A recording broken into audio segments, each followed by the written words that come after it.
Hello, everybody. We are back again. It's Friday. We're here for another episode of Pappy's Premium Pod. Tonight, we're going to have a good one, as you guys can see in the logo and in my announcement this week. We have double trouble. So, yeah, happy Friday, guys. Drop your comments in this comment section below and yeah, get settled in. Let's have a nice conversation. So, as usual, guys, if you're like me and you live and breed reptiles, you know that we're here for the clicks or the viral trends. We're here for the passion, the real passion. I started this show because I wanted a place for the real keepers and dedicated breeders to finally have a community within Europe where we can talk shop, share tips and tricks, and basically deep dive into the hobby that we love. We're doing it with one single goal, and that is sharing the passion that drives us. Every week, we sit down with some of the biggest legends in the game and also some of the newest up and coming prospects as well. My name is Roger from Pappy's Premium Pythons, and this is Pappy's Premium Pod. So, quick disclaimer as usual, Pappy's Premium Pod is sponsored by ProHerper. He is the European leader in reptile genetics, specializing in sex identification, generic verification, and disease testing as well pretty soon. Join the global hashtag breed different movement right now and get the best value for your money. Start testing with ProHerper today to verify your reptile's genetic potential and maximize your collection's value. ProHerper is known for his fast turnaround times, high quality tests, and European-wide accepted certificates. So, guys, as usual, check it out, proherper.com. And we'll share more information on that a bit later. So, as I was saying, guys, for the first time ever, we're going multinational at once. We have a duo that defines the spirit of our hobby. Obviously, everything I say is my opinion alone. One part of this duo represents the precision of Germany, the other, the innovation of the Netherlands. Together, they are rewriting the playbook on high-end and quality genetics. From cutting-edge rainbow projects to the absolute pinnacle of DG Hypo clown combos, they prove that the most rational way to move forward is to move together. Help me welcome the Double Trouble team, Chris from Unlock Genetics and Peter from Dutch Pythons. Good evening. Welcome, guys. What's up? What's good? Everything's fine, and you? I can't hear Roger. Oh, you can hear me? There's always one. Maybe you can. Do you hear him, Peter? Yeah, I can hear him fine. I can't hear him. Just that's me? annoying. And I haven't changed anything, so. Man, these things. Hold on, I'm gonna kick you out and bring you back. Let's try again. Okay.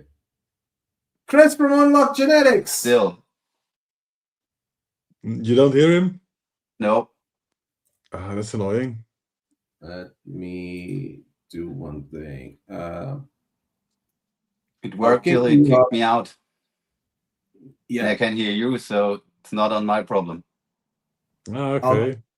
I'll kick him out and jump back in, okay? Yeah. Maybe you can tell him, Peter. What did he say? You're gonna get kicked out and gonna get back in. I have to go out, or? He's gonna kick you out. Okay. And then just come back. Yes. All right. Yeah, there's always something with technology. Let's give him a second, and he'll join us again shortly. Don't know what happened there. Just before we went live, the three of us were talking, and it was fine. Yeah. But yeah, we all know how these things go. Murphy's Law. Yeah, unfortunately. System problems, they happened. We're live, so we just have to deal with it as we go. Exactly. But while we're waiting for him, oh, there we go. Hold on. Now I hear you. Perfect. Can you hear me now? Yes. I don't know what the Yeah. fucking problem was. I can't hear Chris right now. Up, you're joking. No, I'm not joking. Chris is gone for me. No then- way. I don't know. Yeah, I mean, we're sure trying. way. God damn it. Oh Perfect my start for the goodness. stream. Maybe kick me out and re-invite me. I'll just give up. Yeah. We're done, guys. This was a good episode. Goodbye. Bye. All right. So let me see how I'm gonna do this. Let me just try this first. And Chris, can you say something? Hello? Nope. No sound from Chris. No, I don't think so. Okay, we're gonna do the same thing. We're gonna kick you out, and then you just join back in with that same With the same Yeah, link. sure. No problem. link. I mean, we have time today. Crazy. Oh, we Yeah, can't maybe- have you both. Seems like we can't have you both. It's one or the Yeah. other. Looks like it, yeah. We'll do it like 3 minutes each, right? Yeah. And then we switch back and forth. Just keep subbing on and off, yeah, like Yeah, indoor yeah. football. But no, I was just gonna say, what's going on, man? Yeah, I'm fine so far. And you?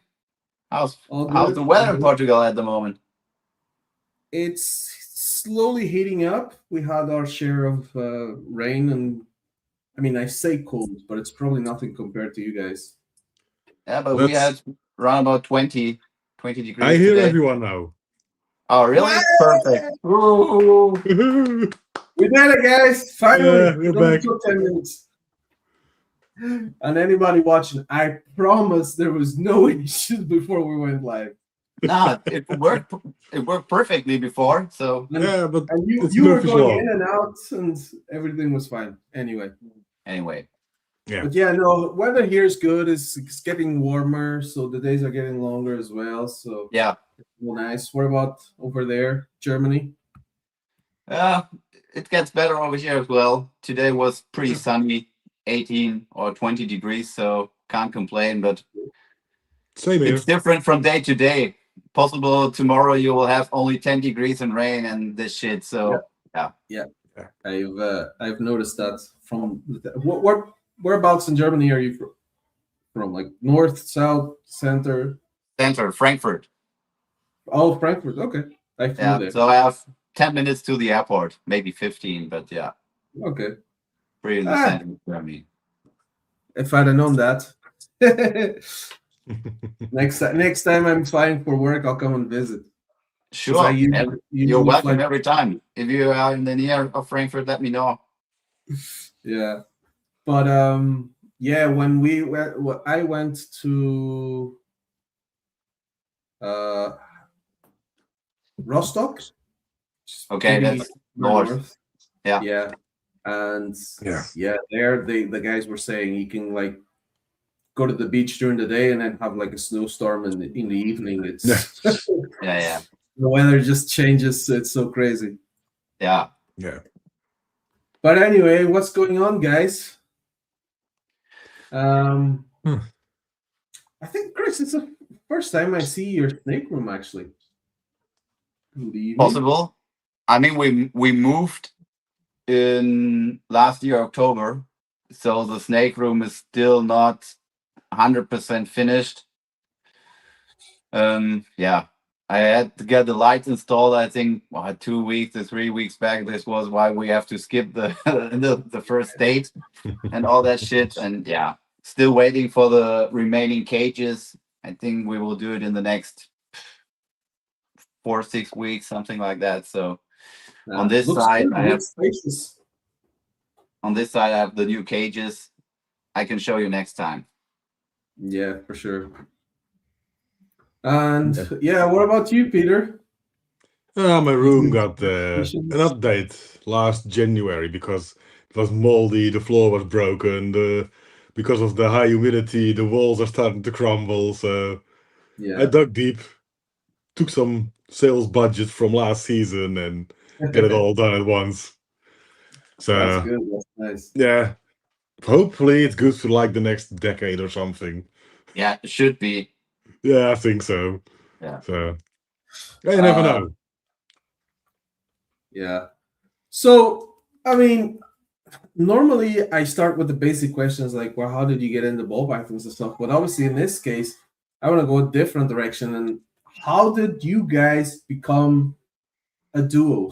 Because Yeah, I think everybody nowadays knows you guys as a duo. It's like you can't get one without the other. So no, That's it's hard.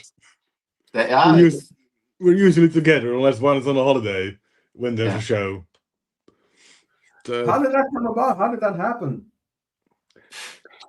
I met Chris at his table in Ham. It must have been 15 years ago. probably With something like that. an old neutral friend, well, let's say friend Yeah. from the past. He known Chris a bit longer than I, and he used this table basically as a pickup point. So I joined them to one of the shows, met Chris, and well, one thing kind of led to another.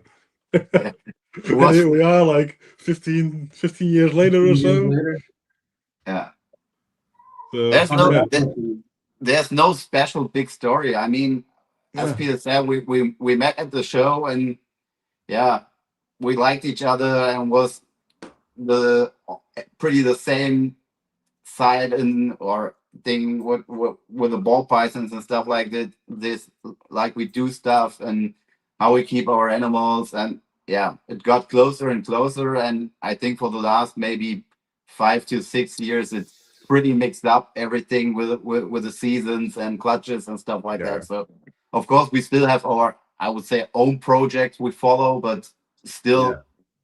Every year during the breeding season or making the plans like, hey, Chris, what are you doing? Hey, Peter, what are you doing? What you have in mind or what you think about these pairings and that pairing? And if Peter has animals I can use and he don't use or the other way around, yeah, we switch to females or males. So we have done this for the last maybe 5-6 years. And yeah, it's only positive for us. At some point, we realized that, well, with all the recessives, both Yeah. of us, the collection is too small to keep it all. So Yeah. cooperating is a good way to, spread the gene pool a bit. Yeah. And yeah, we have some overlapping projects, but yeah, most of it is like it's housed at one or the other's collection, even though sometimes it's our animals. So Yeah, that's pretty cool.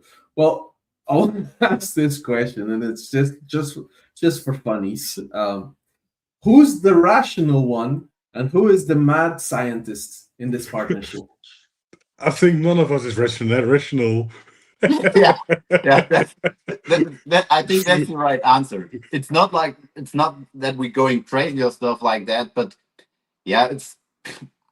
I think we have the same things in mind if we talk about ball pythons or how we want to do projects, and when we discuss to get into a new project, normally it's not a big discussion. It's like, hey, what do you think? And normally Peter said, hey, yeah, it's cool. Or I will ask like, what do you think about the project? I'm not 100% into it, and I'm pretty sure, or 99%, it's the same answer from Peter that he said, yeah, it's nice to have, but we don't have to waste money for it or whatever. So yeah, great minds think alike. Yeah, something like that. Usually, we've had it a lot of times where I'm typing an answer, he's typing exactly the same thing in group chats. Like, okay, scary again. From time to time, it's really spooky when we had chats or something like that. Yeah, it's like instantly, or Peter sent his answer and my answer was what 1.5 seconds later. It was pretty like the same. And that happened normally, daily base. I would say, that's crazy. And we have stuff like a brother from another mother. Yeah, and we have stuff like last season. We both looked into zebra a bit, and then Chris came like, "Oh, I found a good deal." And I think it took about 5 minutes tops. Like, yeah, sure, I'll pay half, you'll pay half, and we'll add it to the collection. Yeah. So I think we're both a bit mad. Yeah, that's great though. It works. Yeah. But you Yeah, guys are doing great. So I think one big point, because it's working so good between us, is that it's not a money thing. I No. mean, we both have our regular jobs. We earn our money there, and everything with the snakes is a nice bonus. And if we do project, it's not like we saying, yeah, your male is worth double my female or the other way around. I mean, if we do clutches together, we split 50-50 and done. yeah, Yeah. No yeah, that's discussion. And no headache. So that's No. the easiest way. yeah, Most of the cooperations fall apart about money or the splitting up clutches. Yeah. And I think with us, we've never had like a single word about it on how to do it. Never. Or, yeah, sure, whatever, it's fine. Next time it's the other way around. And we both think that way. So that helps a lot if we want to cooperate with someone else, work together. that's awesome, man. I love that. And how many animals are you guys at right now? I am at Yeah. maybe Each 50, 40 breeder animals. Yeah, I have So about. You go ahead. now I'm done. I have 40. I have about 40 breeding females. I usually aim to get about 20 clutches, 20 females growing on, and about 20 males. So 80 total. That's all the room I have. And then, yeah, space That's for, you cool. can see in the back like 120 babies a season. So I don't want to go bigger because then I'm getting space issues with the babies. Yeah. No, that's cool. That's very good. So, I mean, when you guys go to vent shows, do you guys automatically agree then that you guys are gonna go to all the shows, or do you guys sort of work? Well, obviously, because you said you work as well. So, do you Yeah. guys say, we're gonna have to take this day off to vend the shows, or how does that whole situation work? I think we're both pretty lucky that the Houten and Ham shows are not that far away from our Yeah. place. It's drivable in like half a day, tops. So usually we do all the Ham shows because it's only 3 nowadays. Yeah. That's Yeah. fine. Chris has a fixed spot there, and the Houten shows I usually arrange it. But because it's 5 and Snake Day nowadays, we usually pick a few. Like the June show, we might go as a visitor, but we don't have much babies yet, so we'll skip it as a vendor. Yeah. And then you got the October Snake Day and the September show in Houten as well. We only do one of those because it's like 2 or 3 weeks in between, and Ham is also like in the same month. So, but December shows are pretty stable. The March ones as well. I will agree. I mean, it's easy. For the Houghton show from my place, it's to Peter's place, I think 4.5 hour drive. So normally I do it on Friday if I take day off. Otherwise, I will drive on Saturday, spend the night at Peter's place, and then we're going Sunday morning early to the show, and I drive back 4 to 5 hours on Sunday. And for him, it's a bit easier for me. It's 3 hour drive from my place, so I drive Saturday in the morning and drive back after the show, so I don't have to take a day off from work or anything. Yeah. So Same for me for Ham. It's a 3 hour drive. Sometimes, if I feel like it, I'll do the hotel on a Friday night and take like half a day off on Friday. So I can start driving at like 1 p.m., be there just before rush hour. Then you got the opportunity to meet some people, go out for a dinner, and be able to sleep a bit more on Saturday morning. Yeah, and you get to socialize, right? That's the main Yeah, thing. exactly.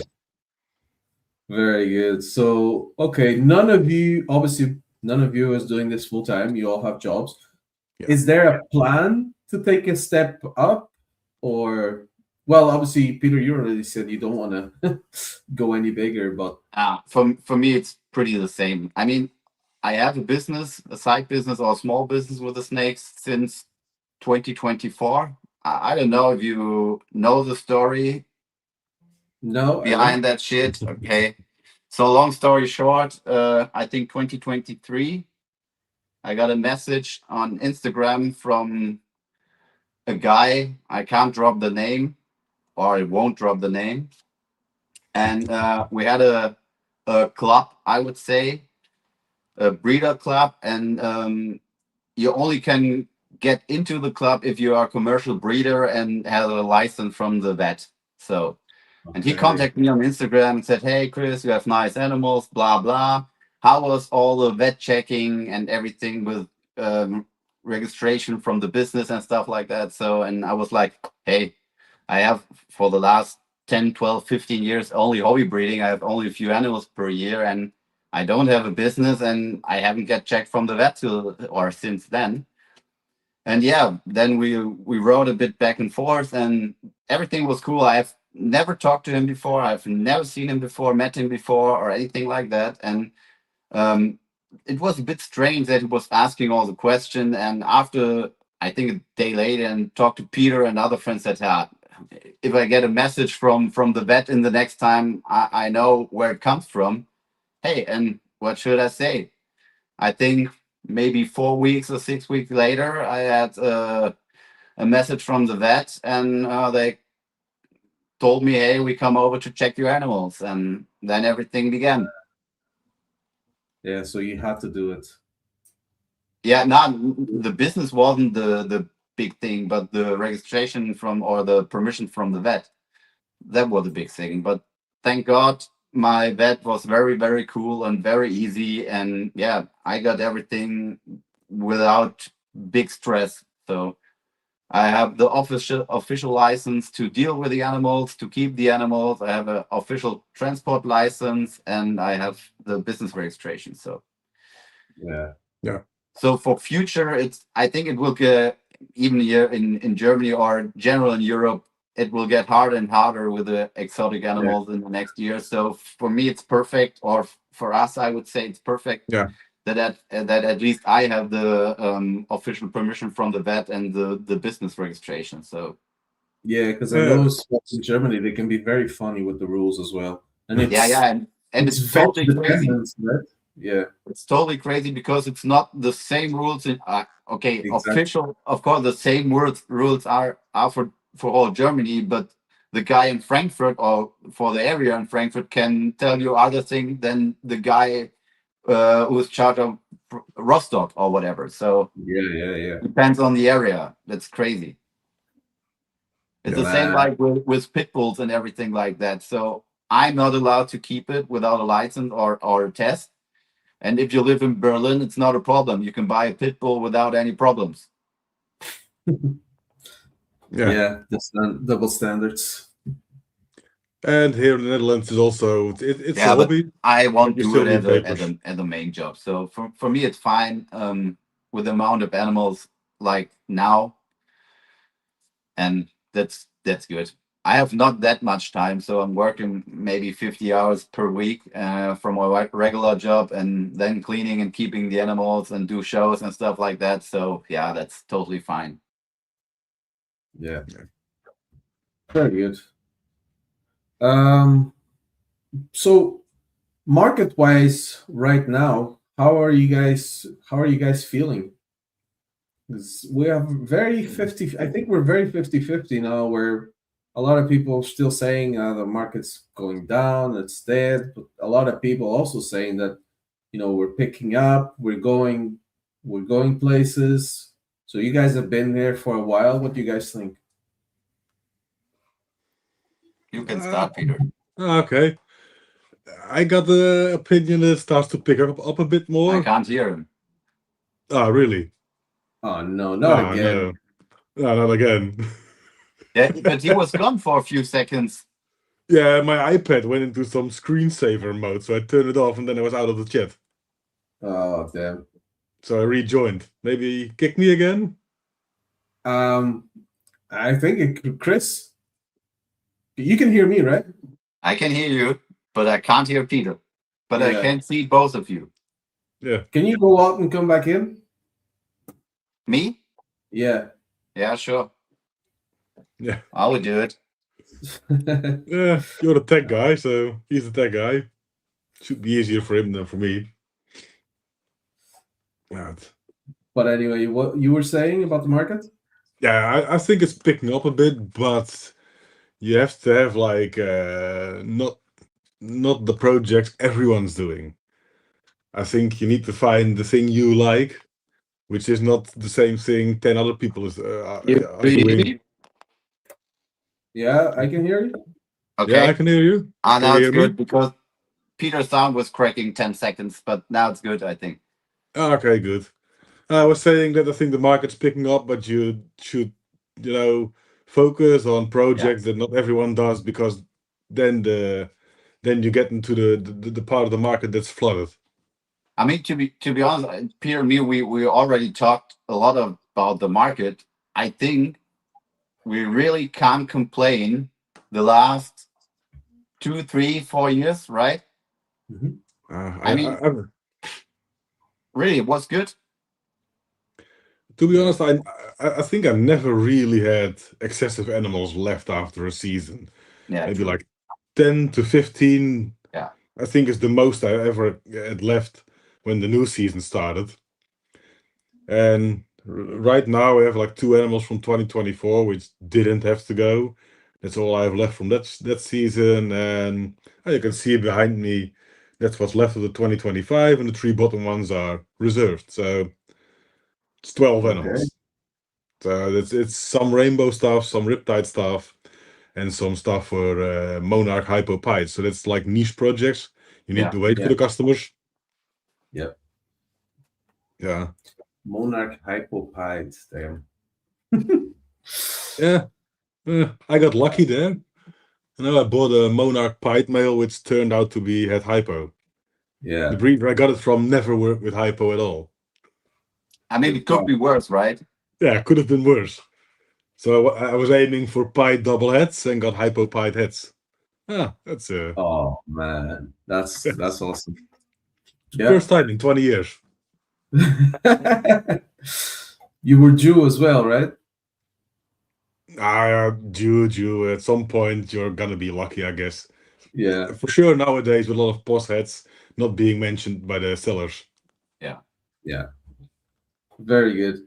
So, well, we're already at the half an hour mark. It's crazy how time goes. I'm gonna do a quick sponsor shout out, and then when we're back, then we can talk about what we were talking about in the chat with the animal that you have.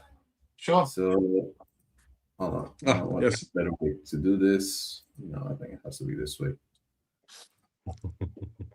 Anyway, guys, check out proherper.com. He is the sponsor for this podcast. So you guys should check him out. Order your tests at proherper.com. It's a company trusted by more than 1,000 breeders all over the world. Any shed test that arrives by Wednesday receives its results by Friday the same week. So, as you know, Pappy's Premium Pod is sponsored by ProHerper, and we appreciate them backing the pod. So you can see there from the images that I curated alt morph tests on ball pythons between 1 and 9 animals is €35. Between 10 and 49 animals is €30, and 50 plus animals, €25 per test. And additional tests on the same animal is only an extra €20. So you guys can see there's no reason for you to be buying mis-ID'd animals anymore. We've got tests for lace, we've got tests for mandarin, we've got tests for different strains of fire, different strains of ultramale, got your sunsets there. What else is very common nowadays? Or not so common. Zebras there as well. Monsoon, people love that one. Cryptic as well. So yeah, guys, you know what to do. Check out proherper.com and verify your animal's genetic potential. So I think I made the wrong thing. Anyway, you guys. I mean, I'll let you do the talking, guys. You guys had an idea coming up to this podcast, and kind of caught me by surprise. But Yeah, let the people know what's going on. honor go to Chris. It was actually his idea, and I was like, that's a good one. So he can explain. Yeah, it's an easy thing. We thought to make a little raffle in the podcast. It's not a big thing, but we have one animal we want to raffle during the podcast. It's an Enchi yellow belly hypopite male. So the rules are you can do a comment in the comment section like giveaway. It will run till the next podcast. I think it's next week, Roger, right? Yeah. And there Roger will draw the winner. That's all. Yeah, it will be free delivery to Houten or Ham. Exactly. So yeah, that's very generous of you guys. I appreciate it. Thank you for choosing my platform to do something like this.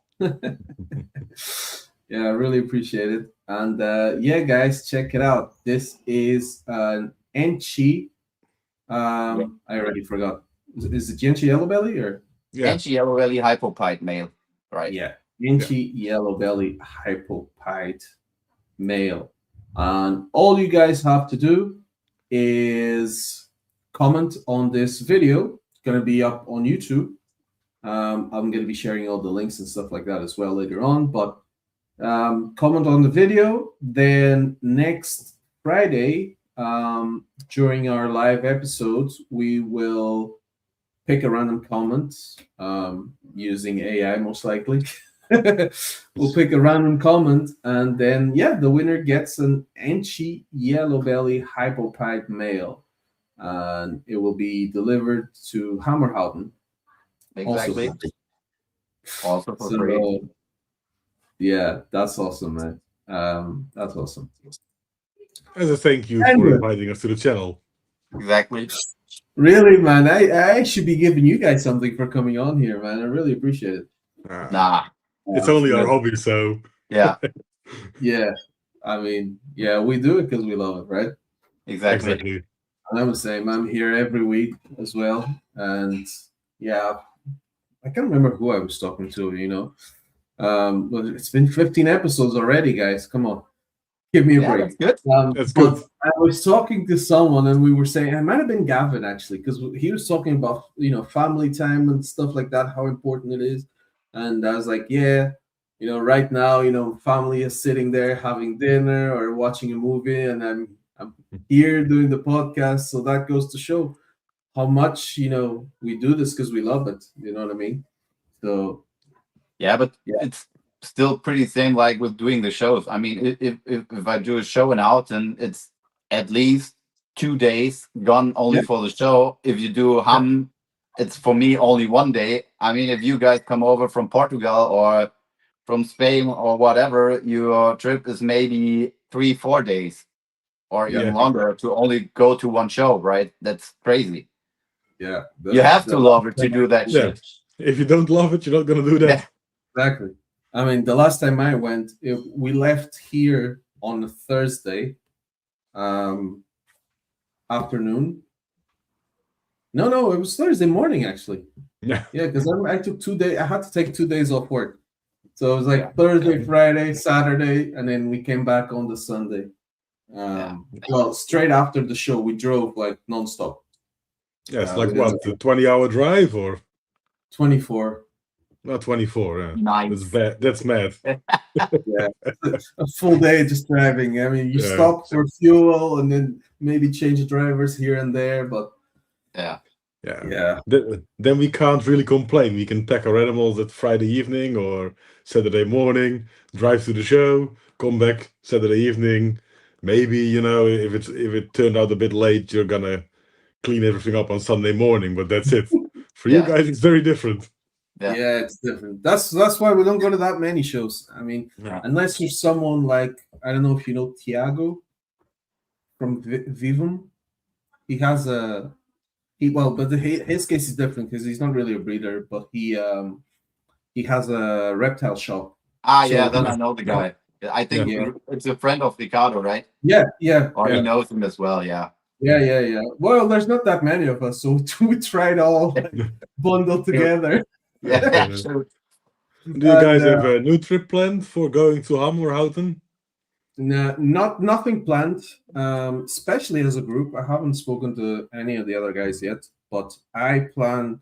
I want to plan to go to Houten in June, because it already coincides with a break I have from work, because there's like national holidays and stuff like that. So it would be a perfect time for me to go there, and I want to do like a mini trip, like go to Belgium and the Netherlands as well. So it would be cool if I can make it happen. But I mean, time's flying. I mean, we're mid-April already, so I need to make a decision pretty quick. If you're gonna make it happen, I only live 45 minutes, less even, from the Houten show. So let me know and come and drop by. Yeah, for sure, man. I need to.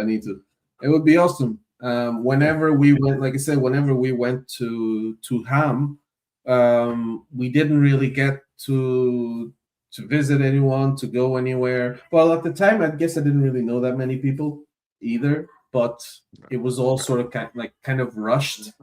But yeah, this is why I want to take the time and go and relax and just have fun. Yeah, like I said, if you're coming, let me know. Sounds like a plan. Yeah. At least. Yeah, for sure. So, guys, let's talk snakes, right? Let's talk snakes. Let's focus there a little bit more. What are you guys looking forward to this season? Is it the same project? Is it different projects? I think we both have different projects now for what we're looking forward to. I think we have one joint project with making Hypo head zebra combos. Yeah, nice. So we got a bunch hopefully coming. And then for me personally, I have 2 shots at Hypo Rainbow Pites.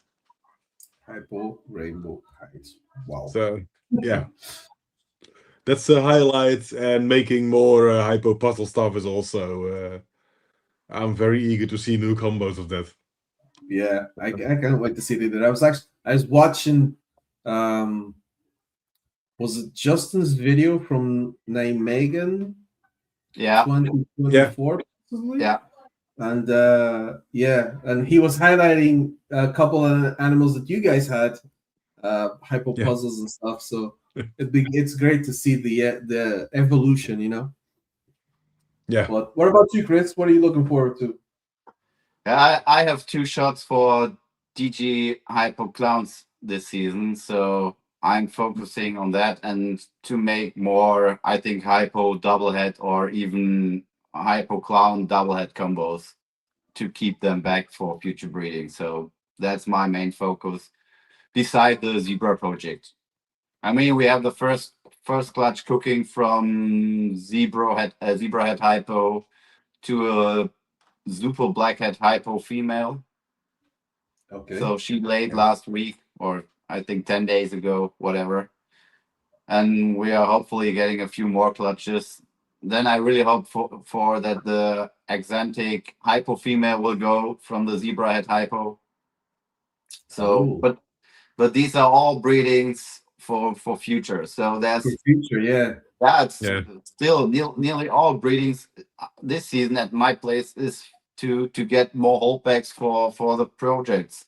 It's not like I do a clown to clown pairing to make a 5 or 6 gene clown animal. So it's all to set the base for future. For future, yep. You need to, every now and again you have to take those years for building blocks.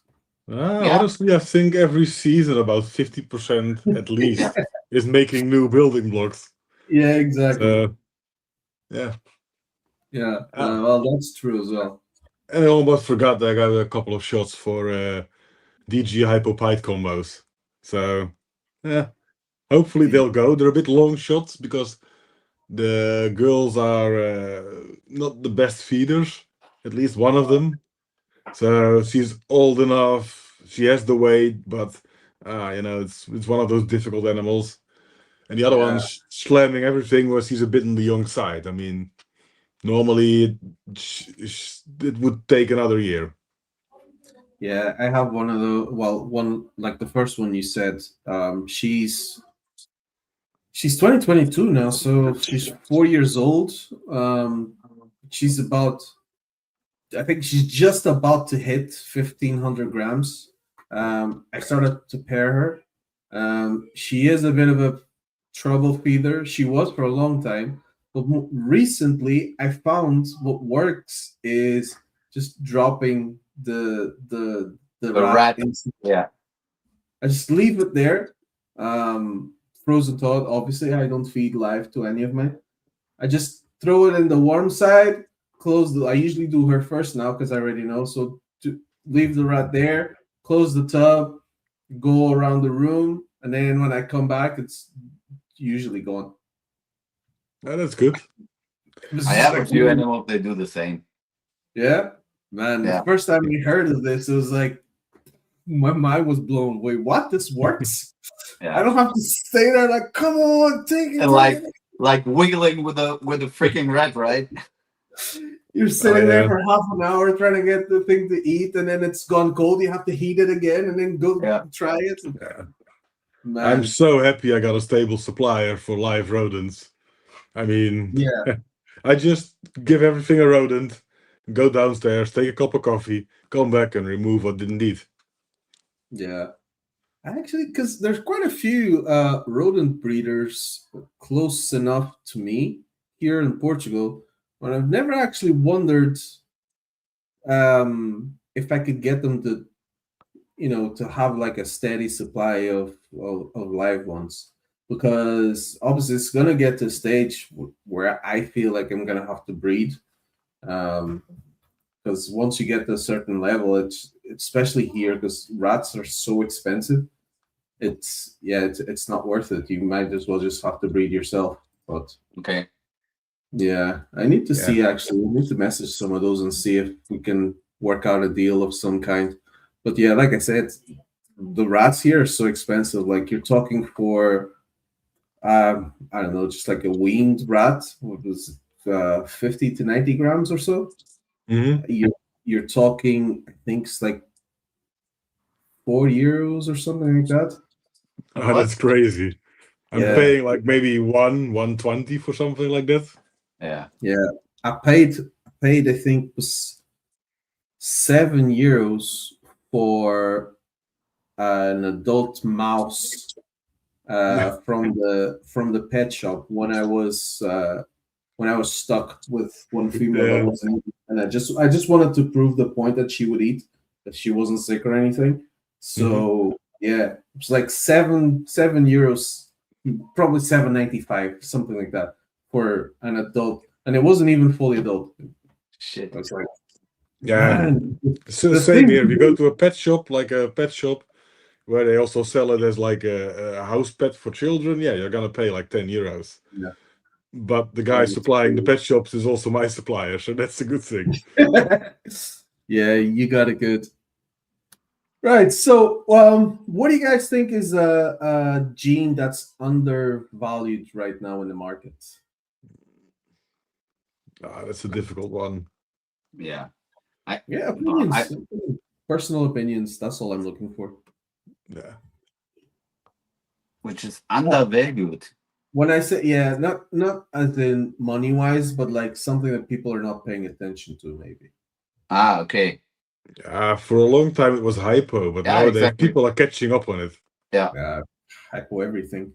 Nowadays, But it was with so many genes, pretty same like with Hypo. I mean, look, Peter, we are doing that shit for 15 years plus, and we already know times where you had DG cloud or DG males on the table 10 or 12 years back, and they were not even selling for €100. No, that's true. or clowns or whatever. Red Stripe was dead, Yeah, and the after the yellow belly Pompeii, complex. it was like shh. If you Yeah. had adult Red Stripe, you can sell them for thousands of euros. That's crazy. Yeah, I remember yellow belly complex being like dirt cheap, and then they started making ivories and freeways and stuff, and the price shot back up, and Yeah. then it dropped down again. I mean, yeah, it's difficult. The market decide what's undervalued at some point. If the right combo is made, everyone wants it, and then the price will go up. But I would still say it's still hypo. Yeah, you think so? It's coming back up, but still so many people underrate hypo. I mean, hypo makes nearly everything really, really better. Yeah. I'm not gonna deny that one. I've had it since day one. Yeah. The first animals I bought were pastel had hypos, or at least the first morphs after the wild types. So Yeah, obviously, when I came in, I don't have as much experiences as you guys, but when I came in, the clown combos were crazy, and obviously, I fell in love with those, and then I fell in love with Ultramel, as everybody knows, and then the one thing that I had like in the middle was Hypo, so that's the like around my place. If it's not Ultramel Hypo, it's or Ultramel Clown, it's gonna be Hypo Clown. You know what I mean? So yeah, Hypo Clown and Ultramel, yeah. And that's right now. That's what I'm trying to get to. Just to work on the triple visuals and stuff. But it's gonna be a while. Yeah, but gonna be still, a that's the way to go, and I think everybody see it in the current situation that with the market. I mean, you can't even sell or nearly sell a 5 gene clown combo male. I mean, if you put it for 100 euro on the table because nobody wants it. Yeah. The way for the future are the multi-recessive stuff, like double or more like triple and quadruples and stuff like that. So and then maybe adding like one or two of the good combining codoms in there. So, but I think the base will be triple recessive, and you have to add the right codoms or dom genes. and I think that's one of the things that's more undervalued than any separate gene, is like the double, triple, quad recessives. It looks so easy now to make them when the big US guys do it and the first people are making them and have a few, but it takes a lot of time and effort to make them. Yeah, I those think guys have that's very 100 undervalued. clutches. Those guys have like 100 clutches, and they pair like 30 animals to hit one. I don't want to know how long Justin takes to hit a quad recessive animal or even three gene recessive animals. I mean, of course, he's showing on Instagram, but then it's like maybe he had 20 clutches to hit it. That's. And of course, so sometimes they'll be lucky, sometimes they're not. But on average, it's very difficult to make those.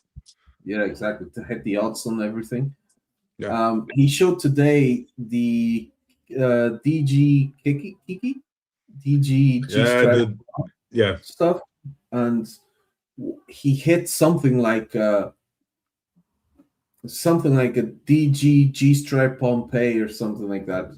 That's what he hit. With a bunch of other genes, but he was saying like it took him like 12 clutches to be able to hit that one animal. But the other 11 clutches no one sees. Yeah, exactly. That's what I'm saying, and people don't realize that. I think that's more undervalued, like we said before, than a gene at the moment, because codoms, recessives on their own. I mean, it's all they have like a base value, in my opinion, and albinos will always have a certain value, pies will always have it, and market will make the price fluctuate on some projects, but the multi recessives or super codoms to make those it's a hard one, and it seems easy through internet nowadays, but it definitely isn't.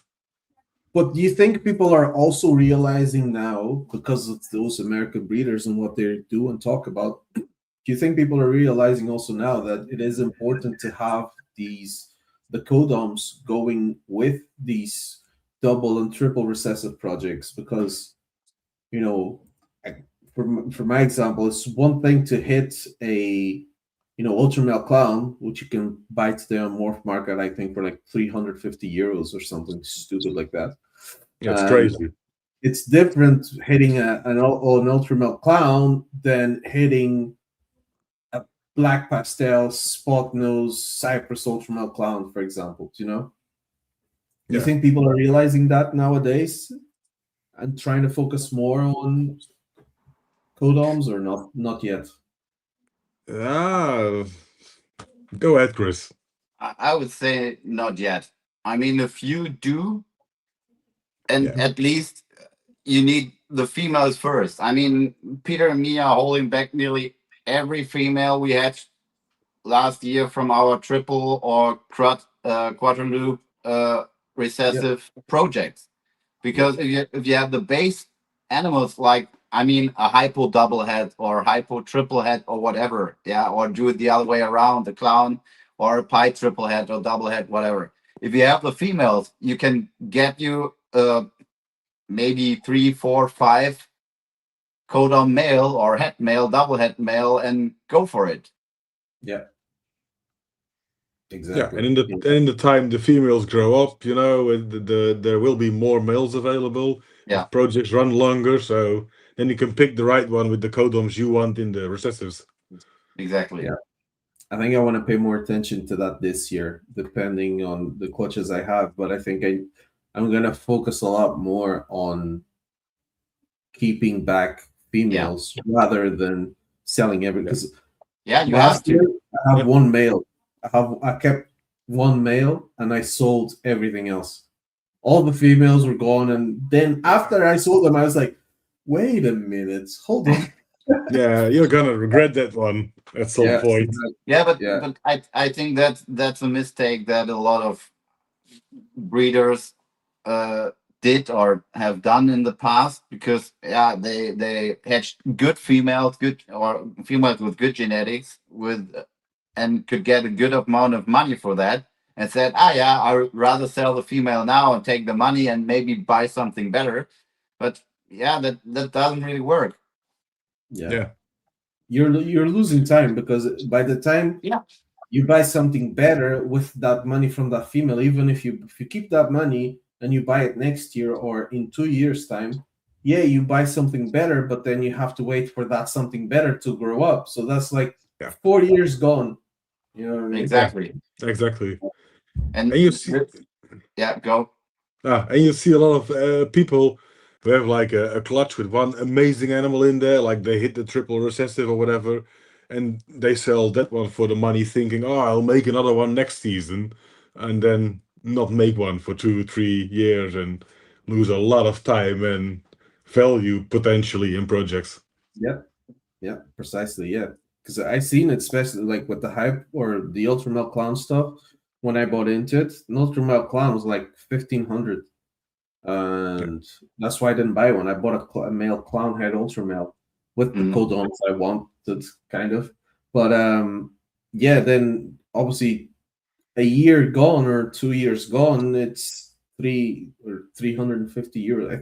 I think that's the lowest one I saw on Morph Market in Europe. Obviously, I don't check Morph Market in other places. Just in the European Union, 350. I was like, that's insane. But most of the really low prices are in Europe. In the US, it seems to be a bit stable. better.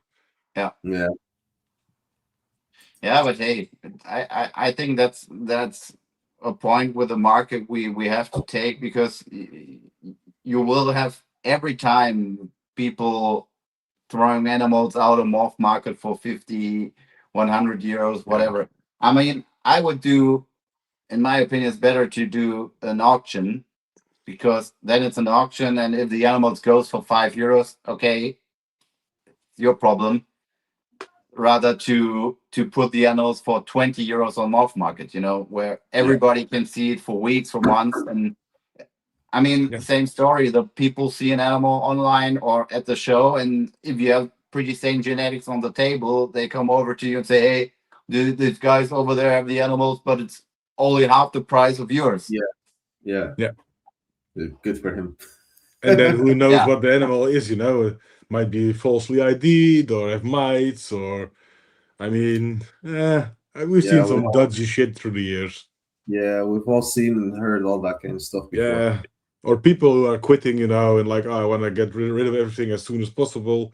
They'll have extremely low prices. But once those are out, everyone expects to get an animal like that for that price. For that Exactly. price. No, that's not how it works, but they do think so. Yeah. It's a shame, but it is what Yeah. it is. Because I guess the difference between us and I would say the Americans, because they do everything a lot bigger than we would do. So they would have Yeah. huge facilities, a lot of clutches, whereas in Europe we are like more contained. So there's a lot smaller collections. So people have to sell the animals because they don't have the space to keep them. So then that's why they go, okay, this animal's 1,000. Next week, 800. 3 days later, 500. Because they have to get rid of it. Otherwise, they won't have the space to keep it. Yeah, but then you made a mistake with your setup. That you should breed less. Yeah, but Yeah. still, you can't really compare the US market to the European market because the US market is so much bigger. You have so much more people in the US than over in Europe.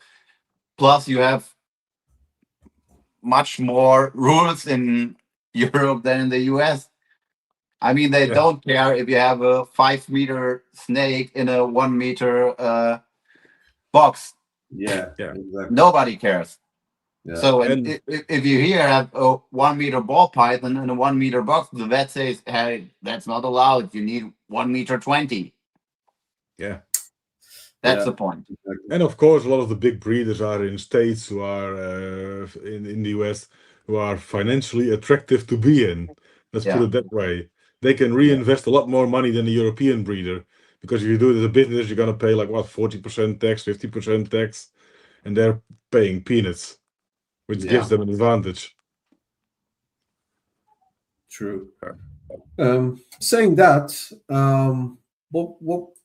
what would be your advice or you guys' advice to a new breeder coming into the game right now?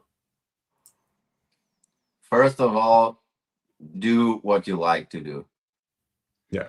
I mean, every time depends on how big you want to grow or how you want to get. I mean, if it's really like starting breeding ball pythons and it's don't do it for the money thing, you won't get rich. Or with ball pythons, it's impossible.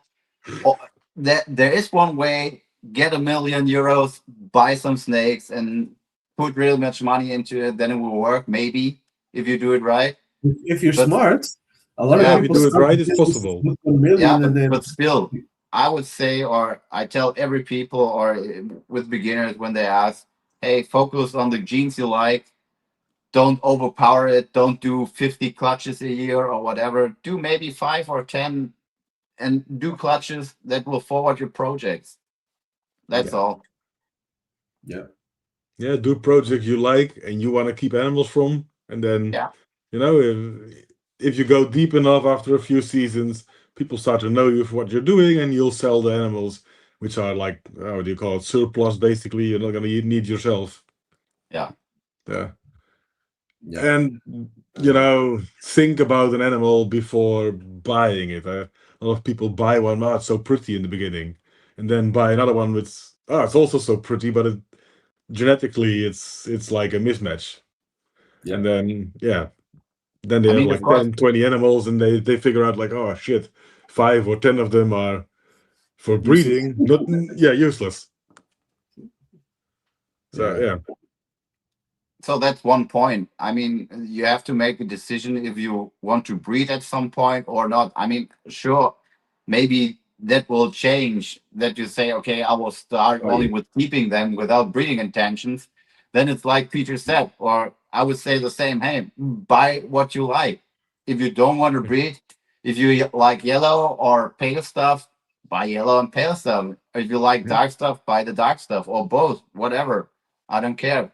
But if you do it with the intention to breed at some point, yeah, focus on 1 or 2 projects, buy the genes you like, and only do breeding that will forward your project, where you hatch animals or possible hatch animals which can boost your project. Mhm.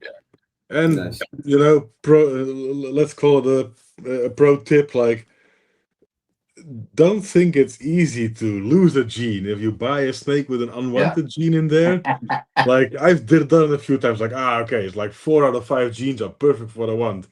Oh hell, you know, it's hell over high water. They got 6 eggs, and 5 eggs will be with the gene you don't want.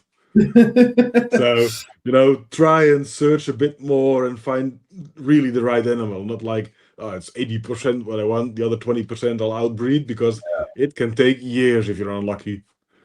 I made that mistake a couple of years ago. Same here. I think nearly everybody of us does it in the beginning. So Yeah. There's Yeah. everything I wanted in my ultramale clown male, but there's fire in him, and I'm not the biggest fan of fire in ultramale.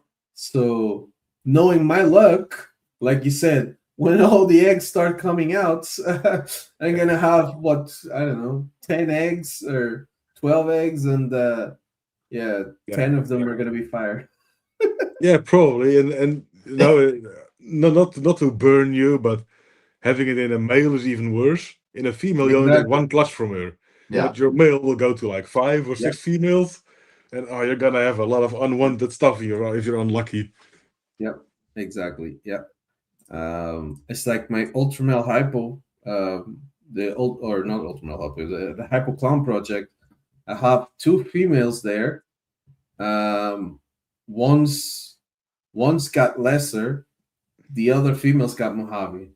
So, but obviously now I'm smart. I'm waiting. I didn't just buy the first male I saw. I'm waiting and to buy the right male that doesn't have any blue-eyed leucistic complex genes in him.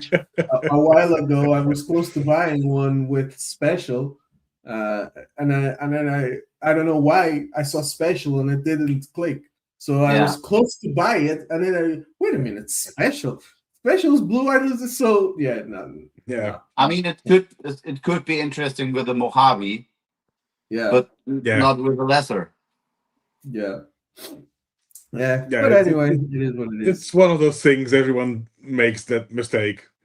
You know, and blue-eyed and black-eyed Lucies in males is like, you can make good combos, but you'll have a lot of females you can't breed to the male again. Yeah. So, because the supers are, they're a dead end. Yeah. I mean, we had pretty same decision with our zebra male. I mean, we looked for a zebra head hypo best combo male, but nearly everything on the market was, I think, pastel and or pastel enchi zebra. Or fire. Or fire. So we said, no, okay, we take the zebra head hypo, the plain zebra head hypo, not with a pastel and or fire or enchi, because it's not worth it. For what? Then we have 3, 4, 5 clutches, and 80% of everything is pastel enchi or pastel fire or whatever. Yeah, we were lucky that pastel looks nice in zebra though. Yeah, Pardon? Definitely, but pastel looks good with zebra though. Yeah. Then again, we did buy a Mojave Hypo head zebra female, you know, because it's a girl, it's not so bad. Yeah. So, and we were very lucky to have some girls who were like, we're gonna sell them. Are we gonna use them another season? Like Super G Hypo, Super Blackhead Red Gene Hypo, Super Asphalt Hypo. So those girls are perfect to breed specific genes into a project. That's also a tip for beginners. Try and get your hands on some super codon females, you know. Yeah. It makes breeding a lot more easy if you can focus that way. Yeah, and then you know exactly what you have. Yeah. No guessing on the genes with the first clutches. You can learn to recognize it, and you can breed in exactly what you want. That's one thing I hate when I'm looking at animals on morph markets. When you see the asphalt or yellow belly. It's like, Yeah. tell me which one. I mean, Yeah. thank God we can now test it. But Yeah, look, you can test I it. think what 5 years back, or when did they start with the shed testing? Maybe 3 or 4 years back, or not even that long. I can't even remember. But look, Three. when we started, when Peter and me started with that shit with the ball pythons, I mean, yeah, there was no genetic testing. And when the first freeways came out, or asphalt and whatever, yeah, there was nobody who could really tell you if it's asphalt or yellow belly. Because Yeah, you have good yellow belly, they look like asphalt, or the other way around, and you have that's shitty it. animals, they Yeah. look like normals. So it's I'm not. I'm I'm one of the guys who still sells like asphalt yellow belly hypos on more market. Yeah, Yeah, you see, you're my problem. Yeah, exactly. I have No, both, it's not and worth testing most of those anyway. So exactly for the high end animals, you can test exactly what it is, and I will do yeah, that. I had some animals who could be. I kept one back like super asphalt pin hypopite, but it came from a freeway pairing, so it could also be freeway pin hypopite. Those animals are worth testing, but the other animals from the clutch were like asphalt or yellow belly hypo boss head pites. I mean, you're not gonna yeah, test those animals. It's 40 yeah, euros. Well, cheaper now, but then it was 40 euros an animal, and you're gonna sell it for 50 or 70. I mean, if you get lucky, maybe yeah, even for less. So, or yeah, you give it to a shop or whatever. So I will do pretty the same like Peter. I mean, if it's a, I would say, worth animal to test it, yeah. sure, You I can. want to test it if it's a post head or whatever. But why should I pay what 35 or 40 euros for a test if I sell the animals for 30 euros at the Hamburg Halton show? yeah, For what? The people doesn't really care. exactly. Hey, Steven. Yeah, no, that's true. And the buyer can always test, Like I remember Yeah, one of the I bought an animal from I think it was Ralph, and it was post Wookie. And at the time, a lot of people were talking about like this little mark that they had, the Wookie had on the head stamp. And I was like, yeah, I'm pretty sure that's going to be Wookie. But you know what? I'm just going to test it because I was testing other animals for other things. I was like, I'm just going to test it just to be sure so I know what to expect when I Mm. eventually pair her or whatever. And she ended up testing negative for Wookie. And I messaged her.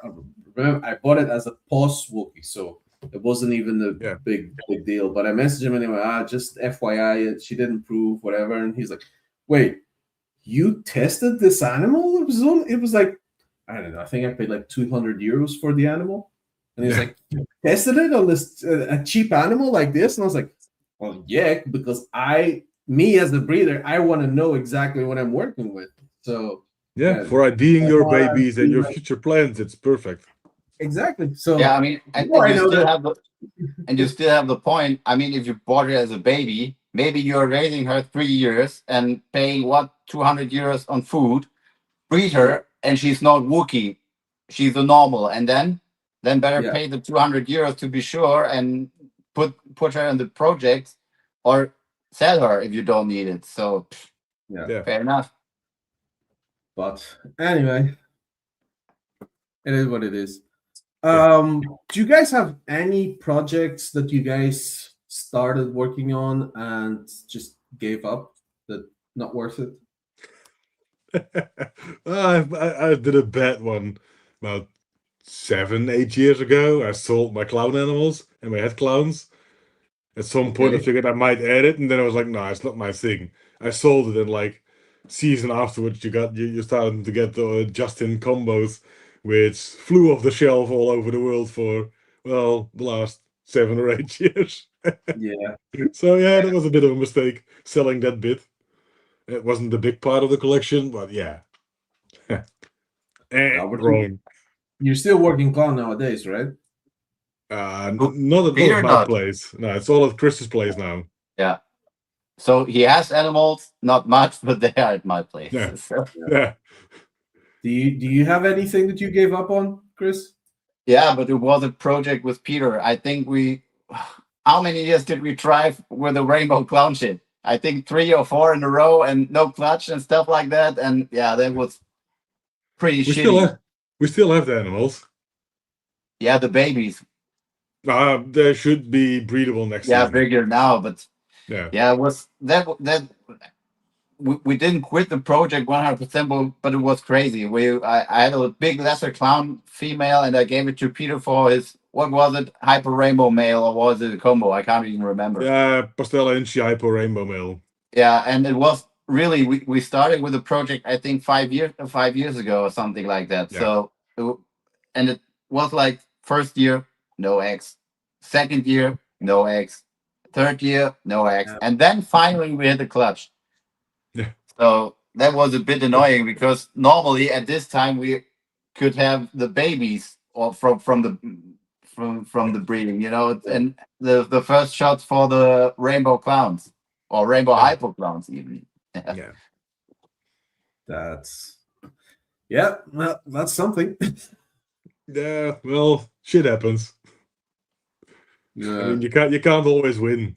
Nah. And with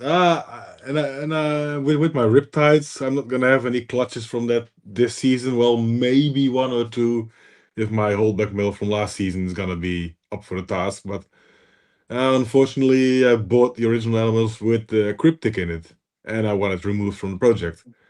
So last Okay. season, I sold everything with cryptic in it from my holdbacks, had everything tested. So I will have a clean riptide collection, and well, as long as there's no test, no need for guessing with the offspring anymore what's what, because it made it extremely difficult to ID. Yeah. Yeah, I can imagine so.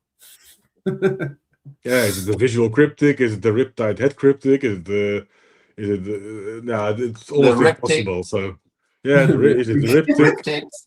Because at some point we thought it might be compatible with clown, allelic. But Yeah, it we still turned have a out. pair, by the way. Sorry? We still have a pair Yeah. over here. Yeah. Yeah. Double head riptide clowns. Yeah. Nice. Yeah. Okay. But Very yeah, good. so yeah. I think everyone will have dropped some projects if you're in the hobby long enough. They're like, okay, that was a mistake, or that one just didn't work out. Yeah, That's I also have possible. one. I have one really big one. My banana. Yeah. Okay. I totally There you forgot go. that. I was one of the first in Europe who had a female banana back in 2015. Damn, So that yeah. must have cost you a bit. That was 15K. So And it was crazy because I got the animal through a friend, and he was like, okay, you have to send the money to this address. It was from Brock Wagner at this time. Yeah, and I was going to my bank, filling out the paperwork, was like, here, please send the money. And they were, are you sure? I was, yeah, I'm sure. Yeah, and I think after sending the money, next ham show, maybe 8 weeks later, I got a banana like this size, maybe one times food or something like that. Yeah. So and I never really, I had two good clutches with her, so I got nearly my money back, but I was pretty the same. First year, she was close or not, not so 100% with the weight. So I skipped the season after or with 2 years, and in the third year, she slucked. So then 3 years gone, but then she had two good clutches and saved it a bit. A little bit. Yeah. yeah. That's not so bad. Yeah, but this happened. Yeah. This happened. Yeah, with the codoms, it's and trust me, that was the first and last time that I paid so much money for a dom or codom gene. I will never will do this again. Never. Yeah. You learned your lesson. Yeah, well. Mistakes So you is the don't best have way any to learn. cosmos So or anything? sorry? I was asking Chris, he doesn't have any cosmos or anything? No. This is one point.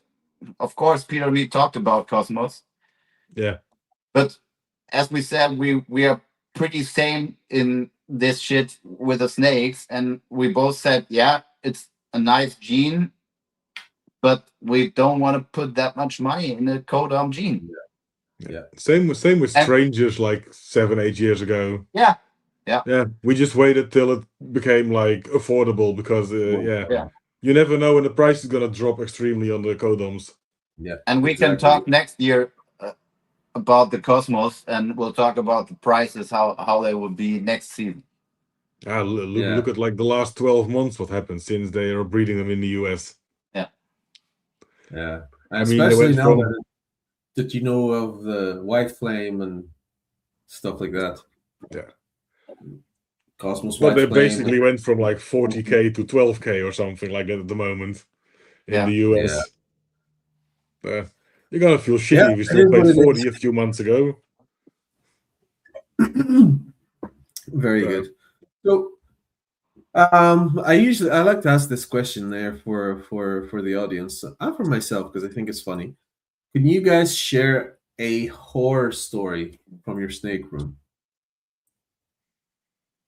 Yeah. Really bad.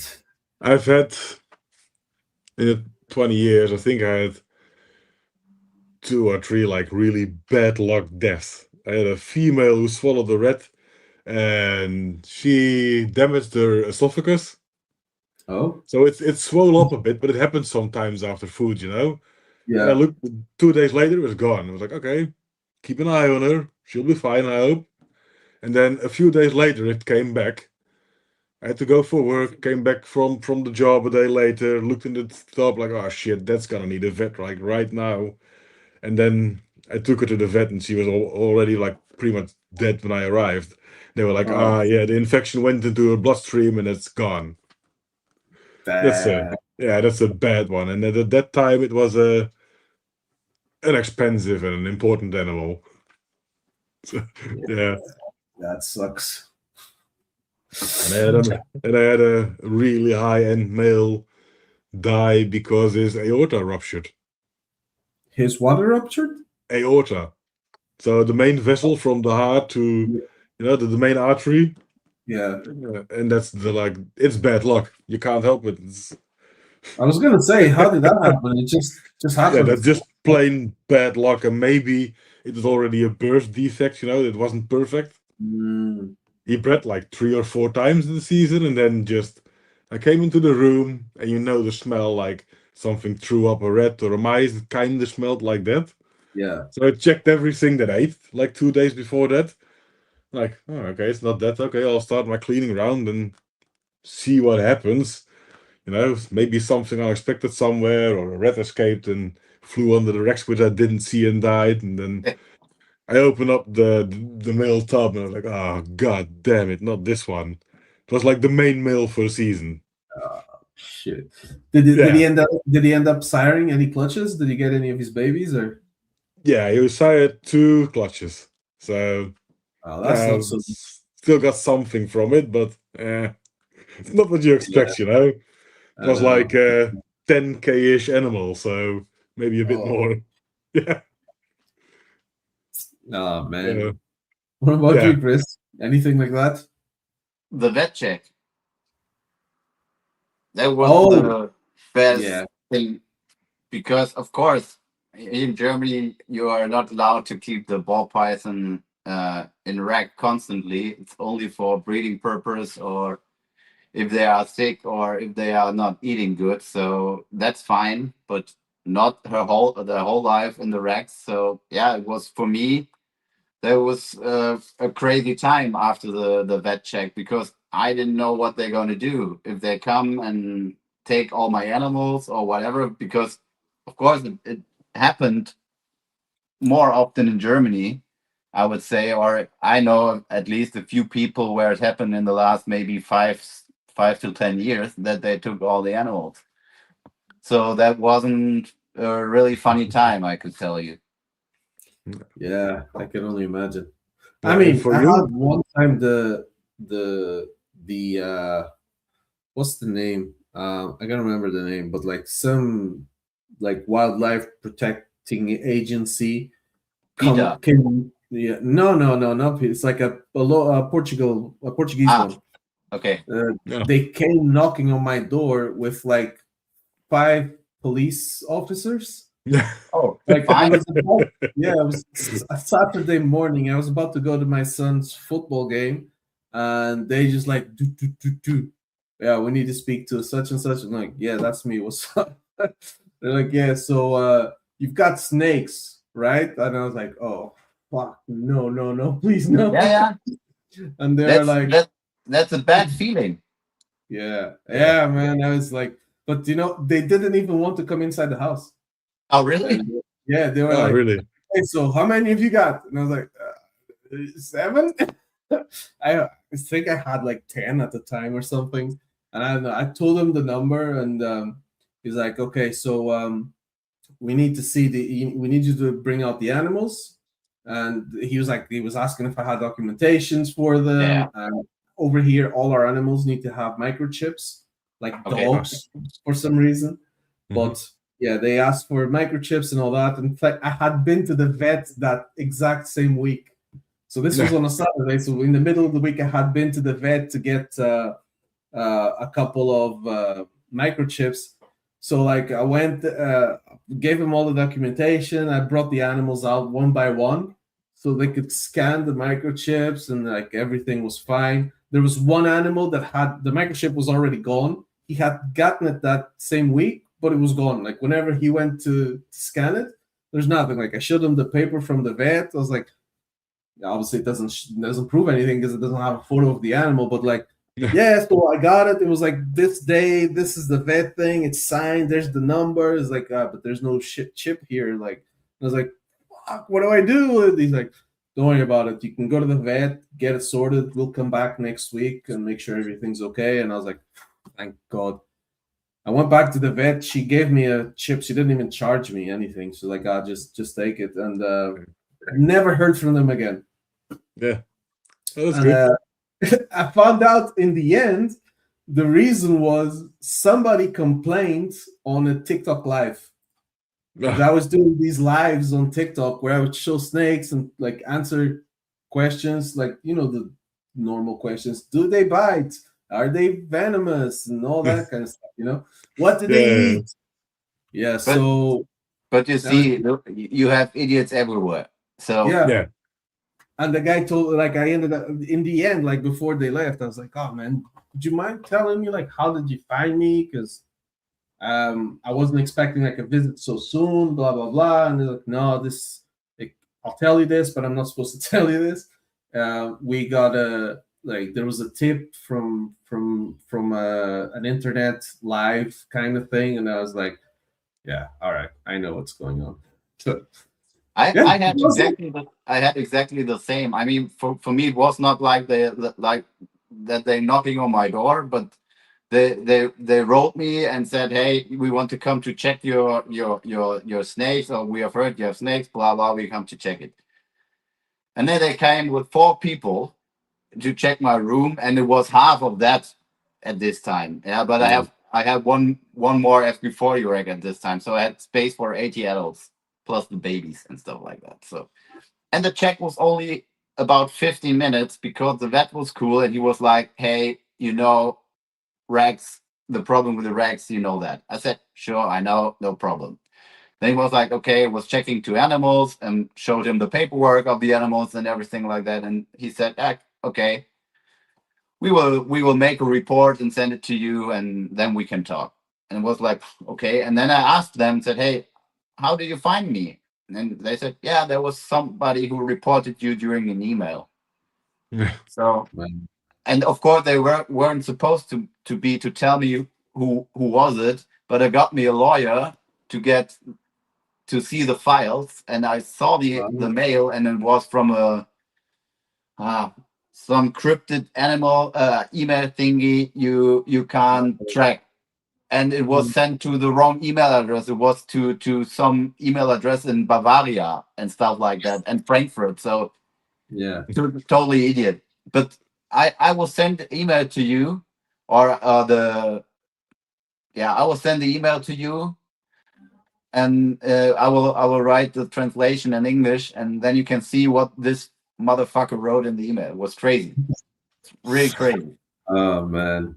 Yeah, I've had it at my door as well. but that's after I applied for CITES. My girl called me in the middle of the working day, which she never does. Like, yeah, there are some people in the doorway, and they got some questions about your animals.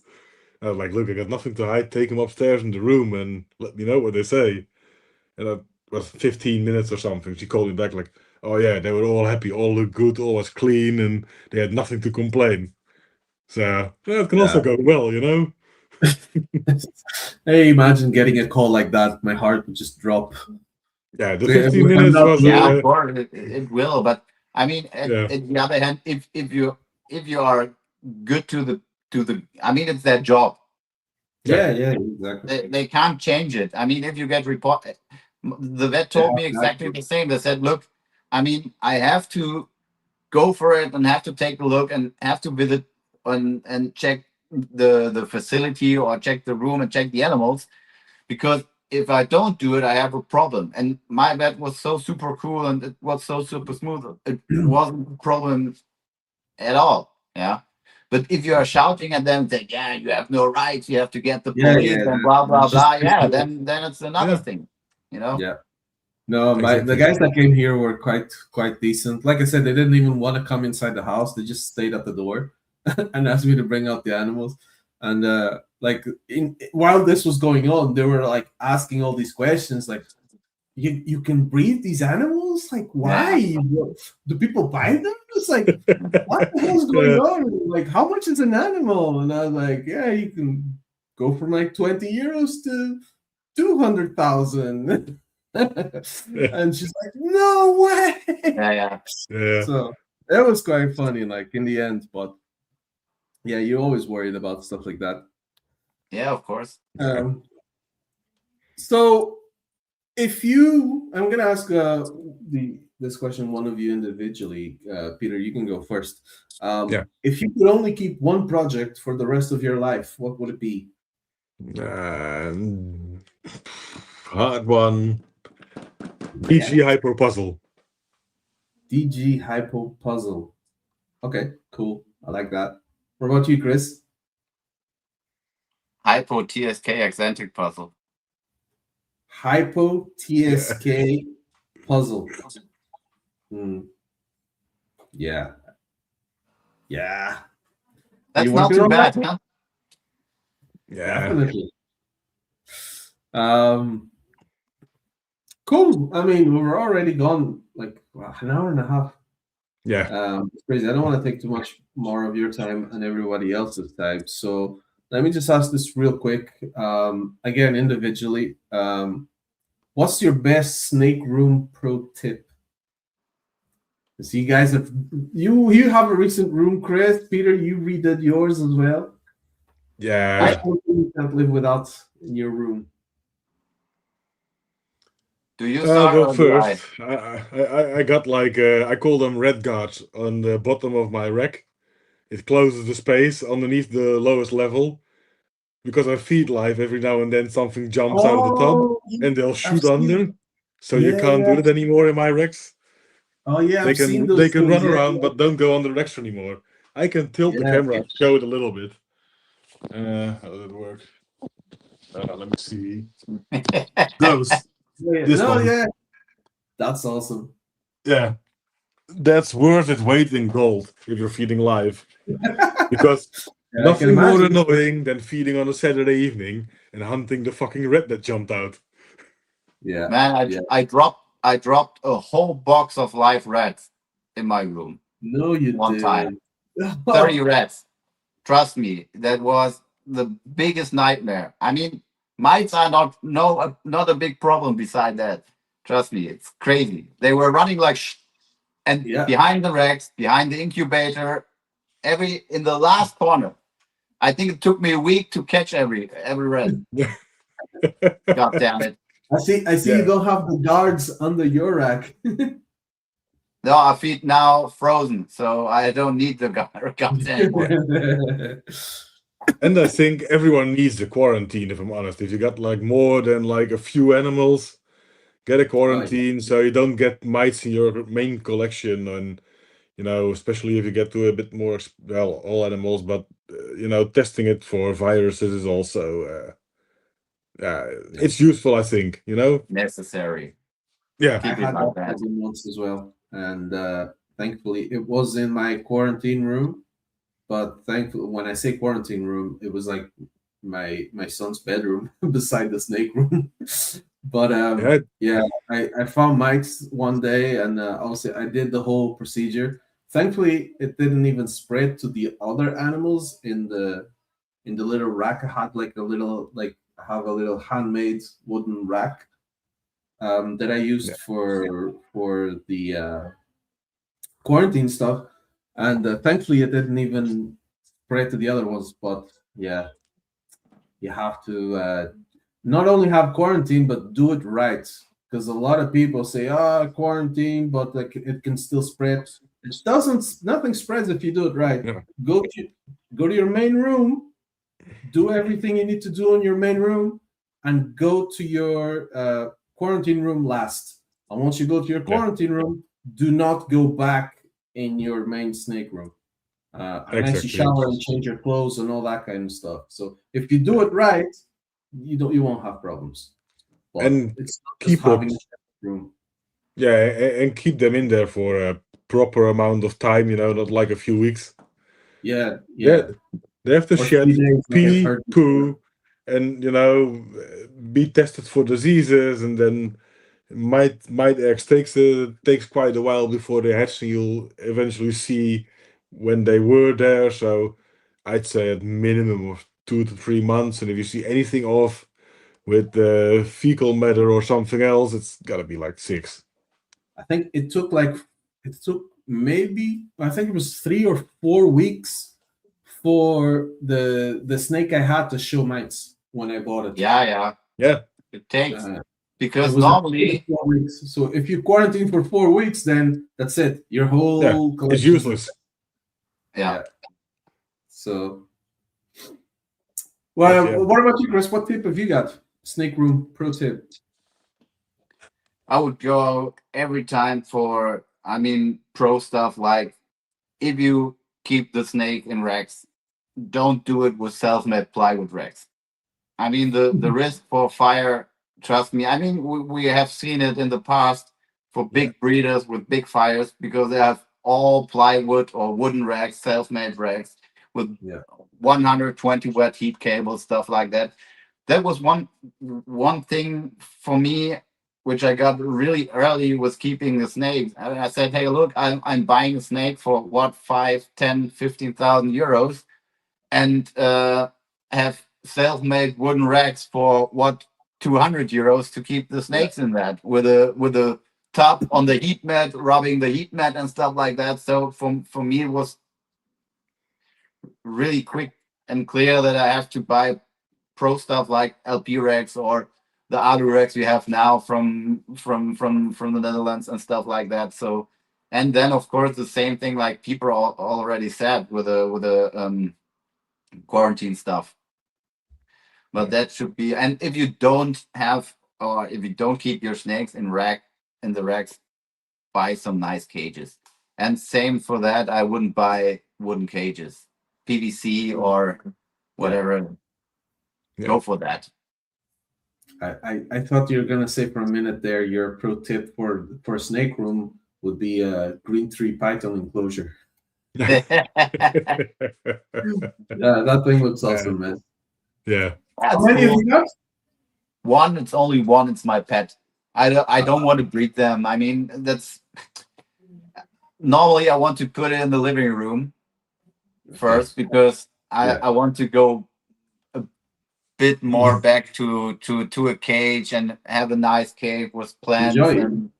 and enjoy more Yeah. more of the stuff like that. And GTP is perfect for that. He's sitting on the pole the whole day. You can see him and stuff like that. So that was the intention to get it. But the cage was in the end so big that my girlfriend said, "Nope, you idiot, you're not putting that one in the living room." So we will see. Maybe I will get it done in the maybe next month or so. But yeah, since then, the GTP is in the snake room. Yeah, I want to do the same thing in the living room, but I want the 3 monitors. Yeah, but then you Yeah. need more space than that. Yeah. I know. Because this We'll is do like only the full one. size. Yeah, Full this is size, 1 meter by 80 by 60. So 1 meter high, 80 centimeters wide, and 60 Oh, is it? deep. It looks bigger. Yeah, it looks bigger. But yeah, no. If I do it, it's gonna be done like, well, if I do it when I do it, because I really want to, but Yeah. it's gonna take a few years. Yes. I will do it right because I want to do like a full, like the Wall full thing. size of like floor to ceiling. You know, Yeah, does yeah. that- Yeah. like the full size of the room, like top to bottom, and probably like 3-4 meters wide. Wide. Because Yeah, that's cool. it's going to be like a display.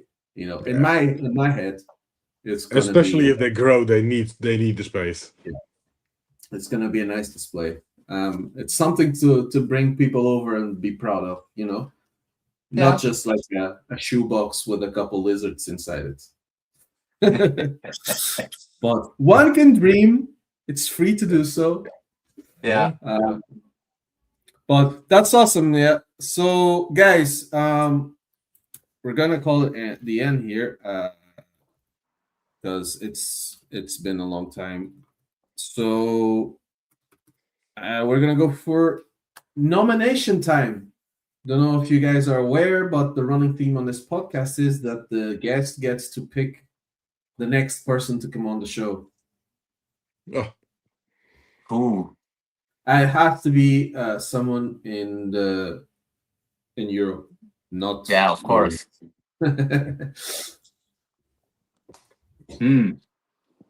Oh, We have I to wonder pick it now. we both pick Yeah. one, or can we make a joint choice? What if you guys? Well, right. Let's do this. Right. I'm gonna count to 3, and then you guys say a name. Let's see if it's the same name. Oh, give me Yeah, 5 sure. seconds more. Wait, nah. Ah, That would be awesome, right? And if it's different, then we'll put 2 different ones. I have somebody in mind who could be really, really interesting for the podcast, but I don't Nice. know if you want to do it. Same here. Yeah. All right. Yeah. Let's go. 1, 2, 3. Martin Willy. from Bohemia Balls. Yeah, that's a good choice. I would say Willy from Austrian Reptiles. Cool. I love it. Yeah. Oh yeah, we already got Willie. Ah, you already got him? Got him recommended. Okay, gotcha. He hasn't been on the show yet. He was actually the first nomination ever. Andy nominated him on Yeah. the first episode of the show. Yeah, But, because I think that could be super, super interesting because he's in the business for so many years and has, yeah, that should be a good one. If you get him on the Yeah. podcast, that would be perfect. Yeah. Yeah. But same for Martin, don't get me wrong. So I was actually texting Martin the other day and he agreed to come on the show. So So there we go. yeah. And I know, But- I know at the moment, like Cosmos is popular. I think Martin is close to Ralph. So yeah, I think he can give a few maybe you can nice get both insights of about it. them to team up like Peter and me for the podcast. Yeah. Who knows? Yeah, well, first we need to get Willie to answer my DMs because I don't think he Hey, likes that me. can take, trust me, That that can can take take months. ages. Yeah. I heard. He's the slowest responder out there, I guess. Yeah, I already heard it from Andy. We did a trade with him. We agreed on a trade in, like, what was it, December, January? Something I think like just that. after yeah. the December show. Then we Yeah, asked right. for pictures, and we got a reply like a week before the show in March. No, Damn. we didn't get pictures from Willie. Now, but a reply. I sent him the pictures of our animals where he can choose from, but he never replied. And then he came on the March show to our table and said, "Oh yeah," I asked him, I think a few days before, if we still had the trade, and said, "Yeah, sorry that I didn't reply, but yes, we have the trade." Said, "Okay, we bring both pairs. You can choose at the table. We don't care." So yeah. So there was 3 months with no reply 3 at months, all. nothing. Actually, Oh man. So, I wish think you- we get those guys I on the wish you phone. good luck. Yeah, same for me. Hope your channel booms, And I really appreciate it. hopefully we'll see you in Houten then in June. Or maybe at some ham show at some point again. Yeah, hopefully. Would be very nice. Yeah, So- definitely. I'm craving socialization again because it's been a while since I hung out with snake people. Yeah. I mean, at least at the podcast. Yeah. Yeah, exactly. And again, see, that's another reason I started the podcast. Because anytime I want to talk snakes to anyone, I have to, turn to the wall and speak. Yeah. So yeah, this is Yeah. cool. Guys, I love this. Thank you for the airtime. Yeah. yeah, Thank you. appreciate you guys coming on. Thank you so much. You're Been a very pleasure. welcome. But yeah, I'm gonna remind the guys we have a giveaway. Let me see if I can do this. Guys, remember, giveaway is running from now until next week, next Friday. On the next episode, we will be picking out a winning comment from this YouTube episode. But maybe the people should comment with the word giveaway, because I don't know if every comment want to do or want to be part of the raffle. So Yeah. Maybe some people are not interested in the animal. exactly. Yeah, good point. We'll do that. Yeah. Drop your comments below. Comment giveaway for your chance to win this amazing Enchi yellow belly hypopide male that Chris and Peter so kindly decided to give away. And you will be able to collect it from Ham or Houghton, whatever you prefer, completely free of charge. So Yes. comment giveaway below and win this amazing animal. So yeah, that's a wrap, guys. Again, thanks so much for coming on, sharing so much valuable information, so much knowledge, just general chit chat. Really appreciate it. You guys are awesome. Keep doing what you're doing. Best of luck for your season. Hope you hit all the odds. And can't wait to see what you guys produce this year. And yeah, thanks a lot. Have a good one. Thank Ladies you and and enjoy gentlemen, your weekend. Chris and Peter, Bye bye, guys. Bye. good luck, man. How did I do? There we go. So that's it, guys. Yeah, you heard it here first. We will be giving away an Enchi yellow belly hypopide male next week. All you have to do is comment giveaway on the YouTube video, and we will pick a winner at random next week to win this animal. So, guys, as always, if you've enjoyed this episode, do me a favor, hit that like button, hit that subscribe button, share this with another breeder or just a fellow keeper. We are building this community within Europe together, and every bit of support helps us do just that and keep the passion alive. You can find more of my work at Pappy's Premium Pythons on Instagram, YouTube, Facebook, TikTok, Morph Market, all the usual jazz. You can find Chris and Peter on the links below as well. Instagram, Facebook, Morph Markets. All links are in the YouTube description below, down there. And yeah, guys, that's pretty much it. Don't forget, we're giving away this amazing Enchi yellow belly hypopide. So yeah, until next time, have a great weekend. Keep those projects moving, keep the passion alive. Let's stay focused. And yeah, Pappy out.